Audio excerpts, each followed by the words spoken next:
ప్రశ్నన్న arrest కావడం నా గుండె మీద చేసుకొని చెప్తున్నా, అరెస్టు కావడం నాకు అస్సలే ఇష్టం లేదు. కానీ కానీ ప్రశ్నిస్తున్నా అని కొంతమందిని హైలైట్ చేసి ఇంకా కొంతమందిని డౌన్ చేసి ఆ ప్రశ్న అనడం తప్పు. ఆ ప్రశ్నించడం అనేది తప్పు, బాగా పెద్ద తప్పు. ఇప్పుడు పవన్ కళ్యాణ్ గురించి మాట్లాడదాం. మీరు గమనించండి, చాలా నేనైతే బాగా గమనిస్తా.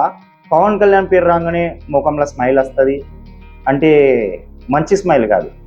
ఎవరైనా పవన్ కళ్యాణ్ని కించపరుస్తులు అనగానే ముంగట వ్యక్తులు ఏవైనా డిబేట్ కానీ పాడ్కాస్ట్ కానీ నడుస్తుంది కదా ప్రశ్న ఛానల్లో, పవన్ కళ్యాణ్ వలన తిడుతుళ్ళు కొంచెం నిందిస్తులు అనే వరకు అన్న ముఖంలో వేరే స్మైలే ఉంటుంది.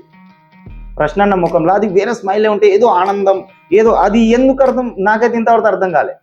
నిజం చెప్తున్నా, నాకైతే అర్థం కాలే. నేను ఇంతే అనుకుంటా, బీజేపీకే కానీ పవన్ కళ్యాణ్కే కానీ నేను నమ్ముతా. ఆ నమ్మకం ఎప్పుడు మన నమ్మకమే మన జయం అన్ని. సో నేను నమ్ముతా, బీజేపీని నమ్ముతా, మోదీని నమ్ముతా, పవన్ కళ్యాణ్ కూడా నమ్ముతా. వీళ్ళకు ఫ్యూచర్ అనేది ఒక విజువల్ ఉంటుంది.